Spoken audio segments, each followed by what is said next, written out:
What's this, I wonder? Cooking cream ice cream with cereal on top. Hey, 감사합니다. What's up? Hey guys, what's up? It's the Culture Detective here, investigating your favorite TV shows, and today I'll do a quick TV show review of The X-Files Season 10, the reboot that came out in 2016. I watched this season a long time ago, but I didn't have time to review it because I thought if I had to review it, I have to review all previous X-Files seasons, which is basically impossible because I don't have that much time on my hands. But I'm just gonna go through a brief history of the X-Files with you, in case you're not caught up with what is the X-Files. The X-Files is a TV show aired in the USA ever since 1993 with two main characters, Fox Mulder and Dana Scully. Two of these people work in a special department in FBI called the X-Files, where they investigate things about aliens and, weird people, but aliens, basically. And, it's a 90s TV show, so, the plot isn't anything all that grand. So basically on every single episode, they have a new case in the beginning, and there are several acts, and then at the end, it's the climax. Sometimes there's a little twist, sometimes there's not. And then that's the end. And then on the next episode, it's going to be something completely different.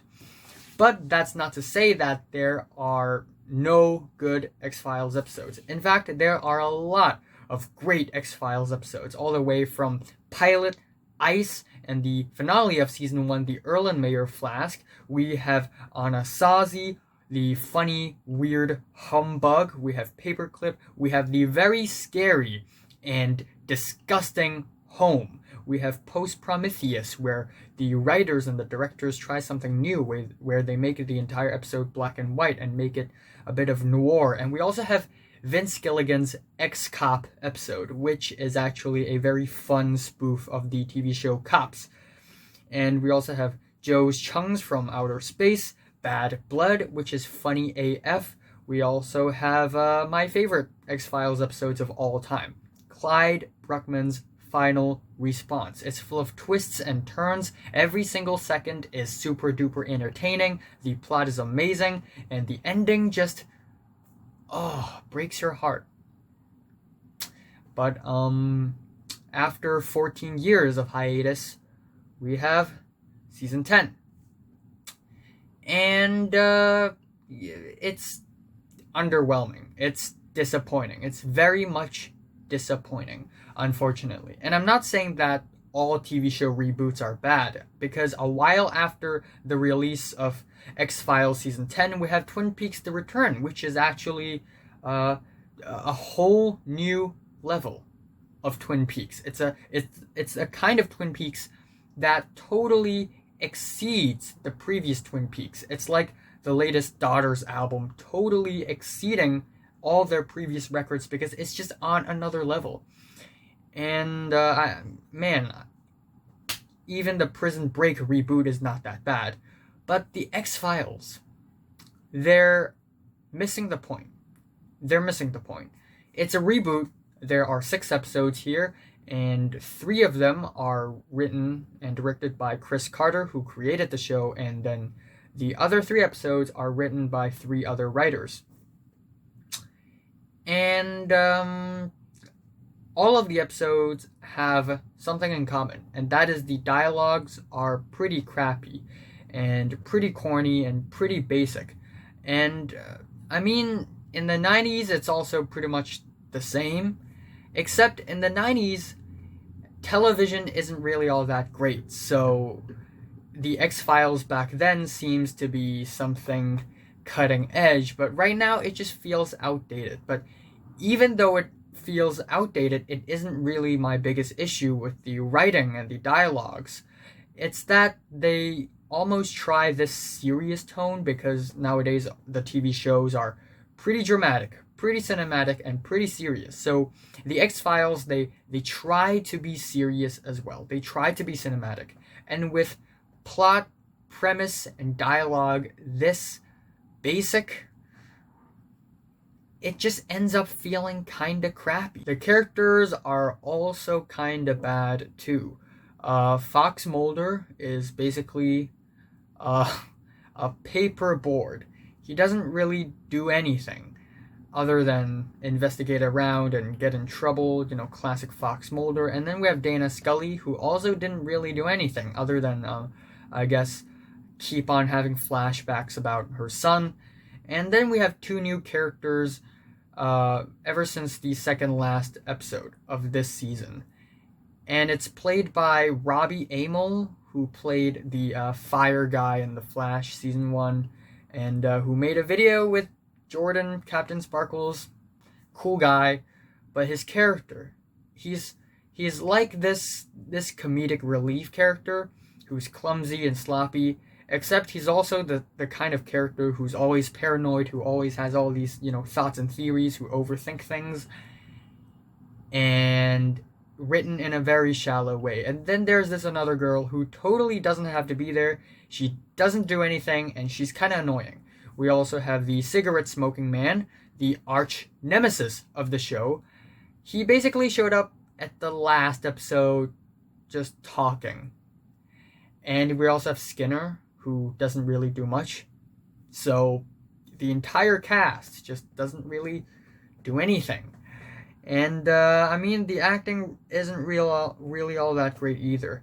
It seems like Dave Duchovny is phoning in. But I see why. The script isn't really all that great. And it's been a long time since the X-Files season 9 ended, and nobody's really interested in aliens anymore. People have moved on. So rebooting the X-Files really isn't necessary. While rebooting Twin Peaks is, it's not necessary, but it's something that we deserve because there's such a huge plot cliffhanger at the end of season 2. Anyway, also Chris Carter upped the gore game in the season, which doesn't really make the story more entertaining. It's just more gory, more bloody, more disgusting, and that's it. But yeah, other than that, I'm gonna go through all 6 of the episodes very quickly. We have episode 1, My Struggle, and it's such a lame start. It's such a weak start to a reboot. It plays safe. It doesn't really do anything. At first, there seems to be a potential for something interesting to happen, and then not too long after, in the middle of the episode, we learn that these interesting things aren't actually real, and you just feel cheated as an audience member. It's a very lame intro episode. And also, throughout the entire season, actually, there are some moments where it's straight up scientifically inaccurate, or basically bullshit. It's not inaccurate, it's just bullshit. It literally makes no sense. At least do a little research. Like, towards the end of episode 1, Fox Mulder sees a jet plane who can disappear in thin air and become invisible. And then a doctor nearby says it's made with ununpentium, so apparently it is element 115, and it can turn invisible somehow. It makes no damn sense. It's still an element, and if this element somehow has this ability, like, wouldn't scientists around the world learn that? Also, it's ununpentium, and it literally means 115, and it has a new name now. Anyway, we have episode 2, Founder's Mutation, which also has a pretty weak premise about kids with deformities and mutations. And while I do kind of like that they put all these different incidents in the beginning of the episode, and Mulder and Scully sort of piece them together to solve the case. It's like a little detective, crime-solving episode. Actually, basically the first 4 or 5 episodes are also, kind of, case-solving kind of episodes. but the premise is just not that interesting. And the ending is actually kind of good. It's actually kind of entertaining.